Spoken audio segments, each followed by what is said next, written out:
Մեծարգո պարոն վարչապետ, ևս մեկ անգամ թույլ տվեք ողջունել ձեզ եւ ձեր գլխավորած պատվիրակությանը Հայաստանի Հանրապետությունում։ Մեզ համար շատ կարևոր է Սլովակիայի հետ մեր հետագա հարաբերությունների զարգացումը եւ մենք արդեն հասցրեցինք քննարկել, որ առկա է հսկայական պոտենցիալ մեր հարաբերությունները զարգացնելու բոլոր ուղղություններով եւ ձեր այցը շատ լավ առիթ է այդ հնարավորությունները եւս մեկ անգամ գույքագրելու եւ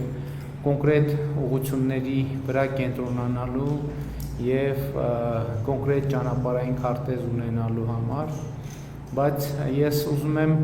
եւս մեկ անգամ շնորհակալություն հայտնել ձեզ Հայաստանի հետ կապված օրակարգերում ձեր ցուցաբերած աջակցության համար։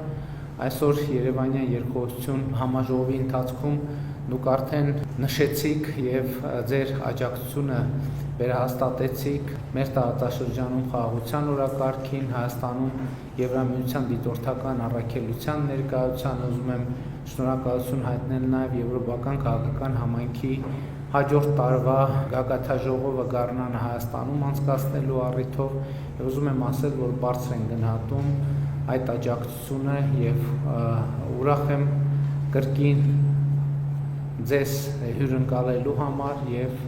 հույս ունեմ իհարկե հաջորդ տարի եւս ձեզ հյուրընկալելու առիթ ունենալ։ Շնորհակալ եմ եւ բարով եք եկել։ Դամյանի Մեծարգո վարչապետ, դիտմեք եւ բարոնայք։ Հարգելի պարոն վարչապետ, նախ ցանկանում եմ ձեզ հրավիրել այցելելու Սլովակիայի Հանրապետություն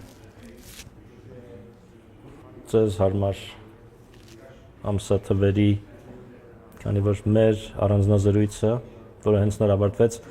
հաստատում է, որ կան ընդհանուր հետաքրքրություն ներկայացնող թեմաներ, ուստի նույն հյուրընկալությամբ մենք ցանկանայինք ձեզ ջերմորեն